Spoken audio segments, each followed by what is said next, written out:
Hello everyone, welcome back to the selection classes. आज का जो टॉपिक है काफ़ी इंपॉर्टेंट करंट अफेयर्स है। अभी हाल ही में यूपीपीएससी आरओ एग्ज़ाम की वैकेंसीज आई है, तो उसके ऊपर मैंने पूरा करंट अफेयर्स प्रिपेयर किया। और ये करंट अफेयर्स केवल नवंबर का है। अभी नवंबर 1 to 15 नवंबर का करंट अफेयर्स है। आगे का करंट अफेयर्स मैं धीरे धीरे अपलोड कर दूँगी। आपको करंट अफेयर्स के लिए कहीं पर भी जाने की ज़रूरत नहीं है। बस आप इन्हीं वीडियो को, इसी चैनल पे जितने भी वीडियो पोस्ट होंगे करंट अफेयर्स के, आप उसको देखना और उसी को रिवाइज करना, उससे कुछ मिस नहीं होगा। एग्जाम में क्या होता है कि करंट अफेयर्स पिछले जब डेट होती है उसके 6-7 महीने पहले के पूछे जाते हैं। तो जितने भी सारे 6-7 महीने के होंगे वो हम सब कवर करेंगे इस वीडियो के अंदर। सारी एक सीरीज़ आएगी पूरे करंट अफेयर्स की। तो आई होप आप इसको देखें और इसको लाइक करना, ज़्यादा से ज़्यादा लोगों के साथ शेयर करना। सो मैं स्टार्ट करती हूँ बिना टाइम वेस्ट किए। हमारा पहला क्वेश्चन है, राष्ट्रीय Gokul mission is associated with which union ministry? Ministry of agriculture and family welfare, ministry of MSME, ministry of women and child development, ministry of fisheries animal husbandry and dairying. तो इसका answer है option D, ministry of fisheries animal husbandry and dairying. राष्ट्रीय Gokul mission basically एक India का flagship program है that is aimed at enhancing indigenous cattle breeds and it was launch इन 2014। इसमें इतना याद रख लो, राष्ट्रीय गोकुल मिशन क्या करता है, जो इंडिजीनियस जो कैटल ब्रीड होती है ना, उसकी क्वालिटी को एनहांस करने का काम करता है। और ये नवंबर 2014 के अंदर लॉन्च किया गया था। बस इतना आपको इंपॉर्टेंट होना चाहिए। मिनिस्ट्री इंपॉर्टेंट है, तो मिनिस्ट्री का ऑप्शन डी है, ministry of fisheries animal husbandry और डेयरिंग के अंदर आता है। नेक्स्ट क्वेश्चन है, जापानी scientist have succeeded in cultivating embryos of which species about the international space station? Option है लिजर्ड, माउस, रैबिट और स्नेक। तो सबसे पहले क्वेश्चन समझो कि जापानी साइंटिस्ट ने रिसेंटली कल्टिवेट किया है एम्ब्रियोज को। किस स्पीशीज का एम्ब्रियो कल्टिवेट किया है आईएसएस के अंदर, यानी कि इंटरनेशनल स्पेस स्टेशन में? तो इसका आंसर है ऑप्शन बी, माउस का स्पीशीज जो है उसका एम्ब्रियो उन्होंने कल्टिवेट किया है, वो भी कहाँ पर, आईएसएस इंटरनेशनल स्पेस स्टेशन में रहते हुए।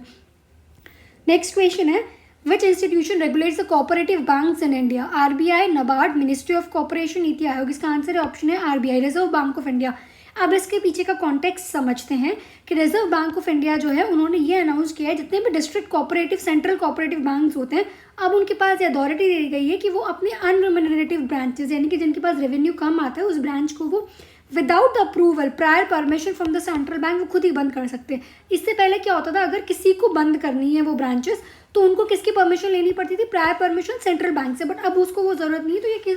तो ये किसने किया है? आरबीआई ने। तो इंपॉर्टेंट ये होता है कि रेगुलेट कौन करता है कोऑपरेटिव बैंक्स इन इंडिया को? वो आरबीआई रेगुलेट करती है। नेक्स्ट क्वेश्चन है, with reference to Indian military what is Prachand? Option है drone, light combat helicopter, antiship missile और सबमरीन। इसका आंसर है option B, light combat helicopter. तो प्रचंड किसका है? इंडियन मिलिट्री, इंडियन आर्मी का है। और ये एक लाइट कॉम्बैट हेलीकॉप्टर है, नोन एज प्रचंड। और ये इतना इंपॉर्टेंट क्यों बना? क्योंकि इसने रिसेंटली में सिग्निफिकेंट माइलस्टोन अचीव किया है by successfully conducting live firing exercise with 70 mm rockets. तो प्रचंड क्या है? LAH यानी कि लाइट, LCH यानी कि लाइट कॉम्बैट हेलीकॉप्टर है, और ये किसका? इंडियन मिलिट्री का है। Next question is question 5th। ये काफ़ी इंपॉर्टेंट क्वेश्चन है साइंस एंड टेक के पर्सपेक्टिव से, कि which north East institution received a 5G laboratory from the Government of India? NIT Mizoram, North Eastern Regional Institute of Science and Technology, North East Institute of Management and Technology and NIT Sikkim. तो इसका answer है option A, NIT Mizoram. Recently, NIT National Institute of Technology Mizoram has received a 5G laboratory from the government of India, and the primary objective of this 5G laboratory at NIT Mizoram will be to develop competency and advance 5G and beyond technologies. तो ये basically किसने अभी recently एक institution को 5G laboratory का government ने award दिया है कि उनको वो रिसीव किया है। वो 5G लेबोरेटरी कौन सा इंस्टीट्यूट? NIT मिजोरम ने किया है। और इम्पॉर्टेंट ये इसलिए हो जाता है क्योंकि NIT मिजोरम जो भी है सारी टेक्नोलॉजी वो 5G लैब के ऊपर करेगी to develop competency in advance 5G and beyond technologies के अंदर। तो इसलिए ये इंपॉर्टेंट है, आपको इतना याद रखना है कि किस इंस्टीट्यूट को मिला, दैट इज NIT मिजोरम, और किस पे मिला है? 5G के ऊपर। नेक्स्ट क्वेश्चन है, which organisation release a report which states that Indian farmers face $169 billion implicit tax due to export measures in 2022? NABARD, OECD, IMF, world bank की रिपोर्ट है। रिपोर्ट के क्वेश्चन इंपॉर्टेंट होते हैं। तो ये किस ऑर्गेनाइजेशन ने रिपोर्ट रिलीज की है रिलेटेड टू इंडियन फार्मर्स का? ये किया OECD, organisation of economic cooperation and development ने। इसमें इतना याद रख लो कि इंडिया इसका मेंबर नहीं है, OECD का एक ऑब्जर्वर है इसका, इंडिया OECD को लेकर के। तो जिस ऑर्गेनाइजेशन ने रिलीज करी है वो OECD, और ये किस पे रिलीज करी? इंडियन फार्मर्स पे, यानी कि जो भी फेस कर रहे हैं वो भी $169 बिलियन का implicit tax due to export measures. तो ये रिपोर्ट जो इन्होंने पब्लिश करी है that is OECD। Next question is, which institution launch the net zero transition charter for private sector? UNEP, FAO, COP28 और नीति आयोग। इसका आंसर है ऑप्शन सी, COP28। तो COP28 जो है बेसिकली अभी प्रेसिडेंसी लॉन्च की गई थी। तो इन COP28 प्रेसिडेंसी उन्होंने जो लॉन्च किया था वो नेट ज़ीरो ट्रांजिशन चार्टर है, accountability mobilisation for the private sector. ये बेसिकली किस पर है? Net zero transition charter for private sector. Base में इनका क्या एम दिया गया है? एम ये दिया गया है COP28 के अंदर, ये निकला था कि recognises the important role the private sector must play in combating climate change. तो ये समझ में आता है ना कि नेट ज़ीरो ट्रांजिशन चार्टर किस पर होगा? प्राइवेट सेक्टर पे। और ये किसको कम्बैट करेगा? बेसिकली कम्बैट करेगा क्लाइमेट चेंज को। और इनको टारगेट दिया गया है कि इनको कोलैबोरेटिव अप्रोच अपनानी है ताकि ये 43% रिड्यूशन जो एमिशन है उनको रिड्यूस कर सके नेक्स्ट 7 ईयर्स के अंदर। तो ये काफ़ी इंपॉर्टेंट है क्योंकि इन्वायरमेंट भी आजकल काफ़ी पूछा जाता है एग्जाम में, तो उसको टिक मार्क कर लो ना। और इसके बारे में ये सारी चीज़ें याद कर लेना कि ये किसने रिलीज़ की है। COP28 प्रेसिडेंसी प्राइवेट सेक्टर के लिए है, कॉम्बैट किसको कर रहा है? क्लाइमेट चेंज को। और इस कोलैबोरेटिव अप्रोच से हमें मिला है कि हमें एमिशंस रिड्यूस करना है by 43% in the next 7 years. बस काफ़ी, इससे ज़्यादा कुछ नहीं पूछा जाएगा, अब इसको याद कर लेना। क्वेश्चन नंबर 8 है, which city is the host India US 2+2 meeting in 2023? New Delhi, Chennai, New York और शिकागो। इसका आंसर है ऑप्शन ए, न्यू दिल्ली। तो India US 2+2 meeting is scheduled to be held in New Delhi November. तो meeting will be held amid global turbulence and it will address differences over Canada's allegations against India. तो ये India US का 2+2 direct meeting कहाँ पर होता है? New Delhi में। बस इतना इंपॉर्टेंट है। नेक्स्ट क्वेश्चन है, which Indian city has been added to the UNESCO creative cities network in literature category? Option है मदुरई, कोझिकोड, मैसूर और कर्नूल। इसका आंसर है option B, Kozhikode. 2 Indian cities को ये मिला है, ग्वालियर को और एक कोझिकोड को। रिसेंटली इन्होंने अभी क्या किसके ये पार्ट बने? यूनेस्को क्रिएटिव सिटीज़ नेटवर्क के। 2 याद रख लो, एक तो ग्वालियर है और एक दूसरा कोझिकोड है। बस नेक्स्ट है question, Ganymede is the largest moon of which planet? Jupiter, Saturn, Mars और मरकरी। इसका आंसर है ऑप्शन ए, जुपिटर का है। इसमें इतना याद रख लो, इसका अगर मून पूछा जाए तो ये किस प्लैनेट का मून है? जुपिटर। और सबसे ज़्यादा मून किस प्लैनेट के पास है? उसका आंसर है सैटर्न। सबसे ज़्यादा मून जो है वो सैटर्न के पास में है। नेक्स्ट क्वेश्चन है, which institution launch a market study on cement sector in India? NHI, NITI Aayog, competition commission of India और RBI। इसका आंसर है option C, competition commission of India. Basically chief national competition regulator in India is initiating a pan India comprehensive nationwide market study on cement sector पर इन्होंने किया है, that is option C, competition commission of India ने recently एक market launch पे study की है cement sector को लेकर के। और वो क्या बेसिक पे की है, यानी कि सीमेंट की प्राइस, उसका कॉस्ट कैसा है, प्रोडक्शन कैसा है, कैपेसिटी कैसी है, कैपेसिटी यूटिलाइजेशन कैसा है, प्रॉफिटेबिलिटी हो रही है नहीं हो रही, इस पे लेके उन्होंने एक सीमेंट स्टडी करी है। तो कॉम्पिटिशन कमीशन ऑफ इंडिया ने अभी रिसेंटली एक रिपोर्ट लॉन्च करी है, दैट इज सीमेंट स्टडी किया उन्होंने सीमेंट सेक्टर के बारे में। तो एक इंपॉर्टेंट क्वेश्चन है, थोड़ा हटके क्वेश्चन है। नेक्स्ट क्वेश्चन है, मुख्यमंत्री उज्ज्वल झारखंड योजना is associated with which facility? Education, electricity, nutrition, water. इसका आंसर है ऑप्शन बी, इलेक्ट्रिसिटी। सो मुख्यमंत्री उज्ज्वल झारखंड योजना जो है वो इलेक्ट्रिसिटी से रिलेटेड है। झारखंड स्टेट कैबिनेट ने इसको अप्रूवल दिया है फॉर दिस इम्प्लीमेंटेशन ऑफ मुख्यमंत्री उज्ज्वल झारखंड योजना। इसका जो बजट है वो 1485 करोड़ है। इतना आपको नहीं पढ़ना, बस इतना पढ़ना है कि मुख्यमंत्री उज्ज्वल झारखंड योजना किस रिलेटेड है, तो ये इलेक्ट्रिसिटी रिलेटेड है। और schemes aims to provide electricity provide करेगी रूरल हैमलेट्स और हाउस होल्ड्स में जिनको इलेक्ट्रिसिटी नहीं आती है, that it will also cover remaining unserved urban areas also. तो इसमें इतना ये समझना है कि ये जो स्कीम है ये रूरल जो हाउस होल्ड्स होते हैं उनके अंदर जितनी भी इलेक्ट्रिसिटी प्रोवाइडेड जो नहीं हो पाती है, या जो ऐसे एरियाज़ है जिनको इलेक्ट्रिसिटी नहीं मिलती है, ये पूरी स्कीम उसको कवर अप करेगी, वास्ट कवर करेगी पूरे रूरल हाउस होल्ड्स को जिनको इलेक्ट्रिसिटी का एक्सेस अभी तक नहीं मिला है। नेक्स्ट क्वेश्चन है, archaeologist recently unearthed 2nd century Rome era site in the city of Rabat of which country? तो अभी आर्कियोलॉजिस्ट ने एक 2nd century Roman era site discover करी है राबत में। तो राबत किस कंट्री में पड़ता है? ऑप्शन है इटली, यूक्रेन, मोरक्को और ग्रीस। इसका आंसर है ऑप्शन सी, मोरक्को।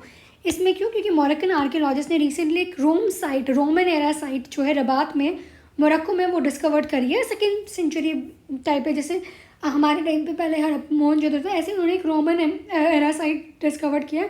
और उसके अंदर क्या था, पोर्ट डिस्ट्रिक्ट है, बाथ है, सिमेट्री है। इतना नहीं पढ़ना, बट ये है क्वेश्चन कि रबात जो है वो किस सिटी में आता है, वो मोरक्को में आता है, उसको क्या खासियत बनाता है? रिसेंटली एक रोमन एरा साइट उसमें से डिस्कवर हुई है बस। नेक्स्ट क्वेश्चन है, which Asian country announce to exit from China's BRI belt and road initiatives? Again an important question. Option है थाईलैंड, फिलीपींस, कंबोडिया और सिंगापुर। इसका आंसर है ऑप्शन बी, फिलीपींस। क्यों? ये ऐसी कंट्री है फिलीपींस, इसने पूरा यानी कि चाइना का जो बेल्ट एंड रोड इनिशिएटिव था, हमने इसके बारे में पढ़ा ही था, मतलब ये काफ़ी ज़्यादा पॉपुलर रहा था, BRI अभी भी है। इसमें आता है कि जितनी भी एशियन कंट्री है वो चाइना को मतलब पेमेंट कर रही है, अब उनको चाइना को इनवाइट करिए, आप आके हमारे यहाँ पर इंफ्रास्ट्रक्चर डेवलप करें, और इसके बदले में वो चाइना से लोन ले रही है। तो रिसेंटली फिलीपींस ने एग्जिट कर दिया इस BRI के अंदर। अगेन एन इम्पॉर्टेंट क्वेश्चन, ये बेल्ट एंड रोड इनिशिएटिव हमेशा मतलब ये लाइक इंडियाज़ का एक डिप्लोमेसी रहा है। इंडिया ने कभी इसको एक्सेप्ट नहीं किया बेल्ट एंड रोड इनिशिएटिव को। In fact as an being neighbourhood होने के नाते हमने बाकी सब कंट्रीज़ को वार्न भी किया। श्रीलंका को देखा होगा आपने, वो पूरी डेप्थ में just because of this China's belt and road initiative. तो इसका आंसर जाता है फिलीपींस, अभी एग्जिट कर चुकी है, याद रखना, इंपॉर्टेंट क्वेश्चन है। नेक्स्ट क्वेश्चन है, according to a survey publish by McKinsey health institute, what is the rank of Indian employ well being? Again a good question. First, second, fifth और 10th? इसका answer है option B second. क्यों? अभी recently एक सर्वे हुआ था McKinsey health का, तो रैंक जो है इंडियन लोगों की एम्प्लॉय वेलबींग में वो सेकंड है। फर्स्ट टर्की है, Turkey stands first in the survey with 78% score, while India has the second highest score of 76%, closely followed by China। तो इस सर्वे के अंदर क्या मेजर किया गया था? एम्प्लॉय का वेलबींग, और उसको असेसमेंट कैसे किया गया था? फिजिकल हेल्थ से, मेंटल हेल्थ से, सोशल एंड स्पिरिचुअल हेल्थ। तो एक अच्छी बात है कि इंडिया इस सर्वे में सेकंड पोजीशन पर आती है, फर्स्ट पर टर्की है। तो इसके अंदर क्या क्या फैक्टर्स हैं? सोशल ले लो, मेंटल ले लो, फिजिकल ले लो, स्पिरिचुअल हेल्थ, ये सारे फैक्टर्स इसके अंदर इंक्लूडेड थे। नेक्स्ट क्वेश्चन है, India held the education and skill council AIESC meeting with which country? Option है USA, फ्रांस, ऑस्ट्रेलिया, और ये इसका आंसर है option C Australia. First Australia India education skill council meeting जो रिसेंटली हेड हुई है वो IIT गांधीनगर गुजरात में हुई है। तो इसका आंसर किस कंट्री के साथ हमने अभी तक ये मीटिंग कर रखी है? एजुकेशन स्किल काउंसिल मीटिंग जो हमने किस कंट्री के साथ रखी? That is Australia. Second, next question है, which cricketer equal record of Sachin Tendulkar and 49 ODI centuries? Rohit Sharma, Virat Kohli, Ravindra Jadeja, KL, और इसका आंसर ऑप्शन भी विराट कोहली। इवन उन्होंने सरपास भी कर दिया, उनकी 50th सेंचुरी हो चुकी है, इससे ज़्यादा हो चुकी है, मैं सचिन तेंदुलकर की ये रिकॉर्ड को ये तोड़ चुके हैं विराट कोहली। नेक्स्ट क्वेश्चन है, as per a recent survey what percentage of people consume news via social media platforms? 16%, 36%, 56% और 76%? इसका आंसर है ऑप्शन सी 56% लोग जो हैं वो डायरेक्टली सोशल मीडिया से न्यूज़ कंज्यूम करते हैं, whether it includes WhatsApp, Chrome और एनी अदर मीडिया प्लेटफॉर्म, चाहे वो फेक न्यूज़ हो चाहे वो ट्रू न्यूज़ हो, they consume news by social media platform, that is approx 56% of people. Next question है, what is the name of the aerial exercise conducted by the Indian Air Force across the north eastern states? Purvi Akash, संप्रति, विकास, सुदर्शन। तो अभी recently एक aerial exercise conduct की गई थी Indian Air Force के through north eastern states में, तो उसका आंसर है ए, पूर्वी आकाश। तो Indian Air Force conducted a significant aerial exercise, यानी कि पता ही अगर एरियल एक्सरसाइज है तो कौन करेगा? इंडियन एयरफोर्स करेगी, नेचुरल है।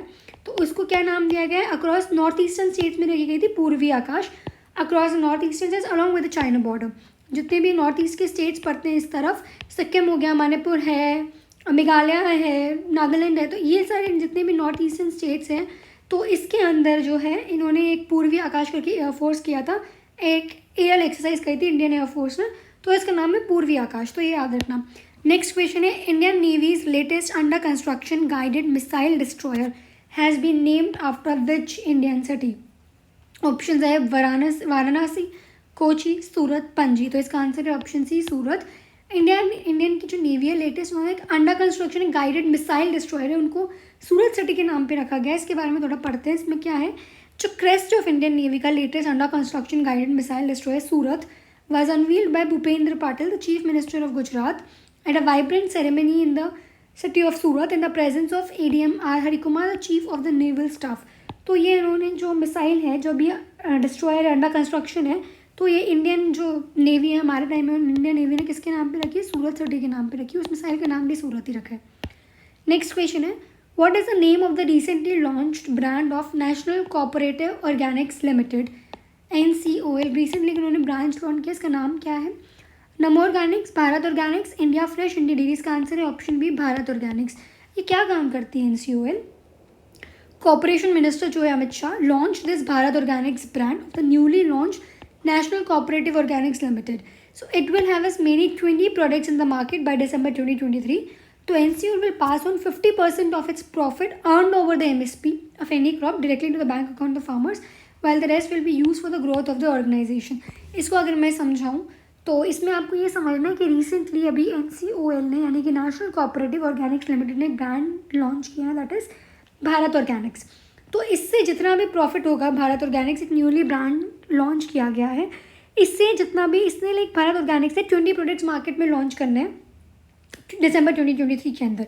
तो जितना भी प्रॉफिट होगा NCOL 50% प्रॉफिट पास करेगी. जो क्रॉप्स पे हम MSP देते ना, मिनिमम सपोर्ट प्राइस, जो फार्मर्स को देते कि इतनी में आप बेचोगे, उस पर उसका 50% शेयर डायरेक्टली MSP क्रॉप्स पे जाएगा to the farmers respective bank account, और बचा कुचा पेमेंट को वो ग्रोथ ऑफ ऑर्गेनाइजेशन में यूज़ करेगी. तो it's a very good important कि उनका ब्रांड जो है दैट इज़ भारत ऑर्गेनिक्स, वो अभी 20 प्रोडक्ट्स दिसंबर में लॉन्च करने जा रहे हैं. तो इसका 50% शेयर किधर जाएगा? MSP पे जाएगा, MSP क्रॉप्स पे दिया जाएगा फार्मर्स को उनके अकाउंट में, और बाकी 50% ग्रोथ जो ब्रांड है उसको डेवलप करने में किया जाएगा. नेक्स्ट क्वेश्चन है, which north east state approved legislation maintaining a 33% reservation for women in urban local bodies. Option है असम, नागालैंड, सिक्किम और वेस्ट बंगाल. इसका आंसर है ऑप्शन बी नागालैंड. तो रिसेंटली नागालैंड लेजिस्लेटिव असेंबली ने ये बिल पास किया है जिसमें 33% रिजर्वेशन कर दिया वुमेन को अर्बन लोकल बॉडी सीट्स के अंदर. इंपॉर्टेंट क्वेश्चन है. नेक्स्ट क्वेश्चन है, panda diplomacy is a phrase commonly use to describe the strategy of which country? Australia, China, US and South Korea. इसका आंसर ऑप्शन बी चाइना. ये काफ़ी easy question था पांडा diplomacy का, तो China use करती है panda diplomacy. Next question है, विच union ministry release the digital advertisement policy 2023? जितनी भी एडवर्टाइजमेंट पॉलिसीज़ आती हैं इनका मिनिस्ट्री जो है वो काफ़ी इंपॉर्टेंट होती है. मैंने लास्ट टाइम में डिस्कस किया था कि मिनिस्ट्री एक इंपॉर्टेंट फैक्टर होती है, याद होनी चाहिए, क्योंकि यही कंफ्यूज करते हैं कि मिनिस्ट्री ऑफ इलेक्ट्रॉनिक्स IT है, मिनिस्ट्री ऑफ इंफॉर्मेशन ब्रॉडकास्टिंग है, मिनिस्ट्री ऑफ होम अफेयर्स है, मिनिस्ट्री ऑफ एक्सटर्नल अफेयर्स. अब ये दो ऑप्शन तो इजीली एलिमिनेट हो जाते हैं. कन्फ्यूजन इन दो ऑप्शन में होता है क्योंकि डिजिटल एडवर्टाइजमेंट पॉलिसी यार IT भी कर सकती है, इलेक्ट्रॉनिक्स भी कर सकती है और इन्फॉर्मेशन ब्रॉडकास्टिंग भी कर सकती है. इसका करेक्ट आंसर है option B, ministry of information and broadcasting. Question number next, which union ministries associated with Nai Chetna 2.0? Ministry of rural development, ministry of MSME, ministry of commerce and industry, ministry of women and child development. इसका answer है option A, ministry of rural development. Nai Chetna 2.0 क्या है? This is will be launch on the international day for the elimination of violence against women. 25 नवंबर को ये launch होगी नई चेतना. और ये डे इंपॉर्टेंट क्यों है? क्योंकि international day for the elimination of violence against women. 9 ministries will support Ministry of Rural Development national campaign against gender-based violence. It will be observed across 34 Indian states and UTs till 23 December. तो नई चेतना किस ministry से है? Ministry of rural development. और इसके साथ 9 अलग ministry support करेंगी इस नई चेतना मिशन को. और ये कैंपेन किससे? जेंडर बेस्ड जो वायलेंस होता है उसके खिलाफ ये कैंपेन है. तो ये इंपॉर्टेंट बन जाता है ऑटोमेटिकली. नवंबर में है क्योंकि डेट याद रखो, 25 नवंबर को एक इंटरनेशनल डे आता है for the elimination of women for the elimination of violence against women. तो ये डे कब आता है? 25 नवंबर को. हाल ही आने वाला है. तो ये इंटरनेशनल डे काफ़ी इंपॉर्टेंट है अपने पर्सपेक्टिव में क्योंकि इंटरनेशनल डे, और हम क्या है इसमें सेलिब्रेट करें? Elimination of violence against women. Next question है, pump storage project is associated with which union ministry? Ministry of coal, ministry of steel, ministry of power, ministry of MSME. इसका answer है ministry of coal. Again ministry important question हो जाते हैं, important हो जाते हैं. Next question sports से related है कि India and New Zealand are qualified for the knockout semifinal of ODI world cup 2023. So what are the other 2 countries which entered semifinal? South Africa Australia, south Africa England, Australia and Sri Lanka, Australia Afghanistan. इसका answer है option है south Africa and Australia. Recently India और Australia जो है वो finals versus लड़ा था और Australia won the world cup. तो ये याद रखना कि ये वर्ल्ड कप ऑस्ट्रेलिया ने जीता था और इंडिया के अंदर हुआ था. ये इंडिया में कहाँ पर हुआ था? नरेंद्र मोदी स्टेडियम गुजरात के अंदर हुआ था, अहमदाबाद में हुआ था ये मैच. तो इसमें इतना याद रखना है. क्वेश्चन 28 है, Bologna which was seen in the news is the city located in which country? US, Italy, Finland, Sweden. तो इसका आंसर है ऑप्शन बी, इटली में. बुलोगना जो है रिसेंटली अभी एक लोकेटेड है इटली के अंदर. नेक्स्ट क्वेश्चन है, DP World is the leading container terminal and supply chain operator of which country? USA, Australia, Russia, Japan. इसका आंसर है option A, USA. DP World एक लीडिंग कंटेनर टर्मिनल और supply chain operator है Australia को. Significant cyber security event as compare DP World Australia operator of port in multiple states to halt its operation for several days. इतना important नहीं है. DP World एक important इसलिए आ जाता है क्योंकि एक leading container terminal supply chain है ये USA का. तो ये बेसिकली मैरीटाइम चीज़ें देखता है, मतलब पोर्ट सप्लाई करना, टर्मिनल, कंटेनर, सप्लाई चेन है ये ऑस्ट्रेलिया को, तो इतना यहाँ ये यूएसए का। तो इसका आंसर क्या है? Option A USA DP world. Next question है, ये इंपॉर्टेंट क्वेश्चन है, अभी रिसेंटली चल भी रहा है कि Silkyara tunnel which was seen in the news located in which state? Jharkhand, Uttarakhand, Assam और West Bengal. Option B Uttarakhand. Silkyara tunnel क्या है? अभी रिसेंटली 40 वर्कर जो है वो ट्रैप्ड हो गए थे अंडर कंस्ट्रक्शन सिल्कियारा टनल के अंदर उत्तराखंड में, तो उन पर रिलीफ रेस्क्यू ऑपरेशन भेजा जा रहा है। तो ये अंडर कंस्ट्रक्टेड जो टनल है ये सिल्कियारा टू दांदल गाँव जाती है, to the Baramahal Yamunotri national highway in Uttarkashi district of the state. Tunnel basically 12,000 crore 4 Dham project का एक पार्ट है सिल्कियारा, तो ये कहाँ पर है? उत्तराखंड के अंदर है। इंपॉर्टेंट क्वेश्चन है। नेक्स्ट है, David Cameron has been appointed as the foreign secretary of which country? Australia, US, UK, Netherland. इसका आंसर है ऑप्शन सी यूके। पहले ये वहाँ के प्राइम मिनिस्टर थे, ब्रिटेन के फॉर्मर प्राइम मिनिस्टर है डेविड कैमरन, उनको रिसेंटली फॉरेन सेक्रेटरी का पद दिया गया है और बाय ऋषि सुनक, उन्होंने रीशफल किया अपना कैबिनेट इसलिए। नेक्स्ट क्वेश्चन है, which European country presented a bill for guest investor visa? और ऑप्शन है ऑस्ट्रिया, हंगरी, क्रोएशिया, सर्बिया।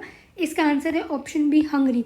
सो ये ऐसी यूरोपियन कंट्री है जिन्होंने अभी गेस्ट इन्वेस्टर वीज़ा जो है उस पर एक बिल पास किया है ताकि कोई भी अगर वीज़ा लगाता है गेस्ट इन्वेस्टर का तो वो उसमें इन्वेस्ट कर सकते हैं। तो दैट इज़ वो करने वाली कंट्री के नाम क्या है? हंगरी। नेक्स्ट क्वेश्चन है, which state organizes the unboxing BLR Habba festival? Tamil Nadu, Karnataka, Kerala, Andhra Pradesh. इसका आंसर है option B Karnataka. Karnataka deputy chief minister Shiv Kumar, DK Shiv Kumar announced, deputy CM DK Shiv Kumar announce unboxing BLR Habba festival. Karnataka का एक फेस्टिवल होता है और ये बैंगलोर में होस्ट होगा December 1 से। ये किस बेसिक पे फेस्टिवल है? Unboxing BLR Habba UBH festival Karnataka का है, दिसंबर में होने वाला है। ये जो है फाइल लाइक आप इसमें डाइवर्स रेंज के इवेंट्स देखेंगे, spanning arts, culture, literature, heritage, technology, environment, design, dance, music, theatre, exhibitions and many more. So it's kind of unboxing सारे एक इवेंट है, पूरा फेस्टिवल, इसमें लिटरेचर भी है, कल्चर भी है, आर्ट्स भी है। तो ये बेंगलुरु में होने वाला है, लाइक कर्नाटका में। नेक्स्ट क्वेश्चन है, what is expansion of IPEF with respect to the international diplomacy? Indo Pacific economic framework for prosperity, Indo Pakistan economic framework for prosperity, Indo Papua New Guinea economic framework for prosperity, Indo Philippines economic framework for prosperity. इसका answer है option A IPEF, Indo Pacific economic framework for prosperity. Next question, which state has organized a 7-month eco-tourism session for the tiger reserves and wildlife sanctuaries? Uttar Pradesh, Madhya Pradesh, Gujarat और पंजाब। इसका answer है option है उत्तर प्रदेश ने recently organise किया है 7-month eco-tourism session for tiger reserves and wild life centuries का।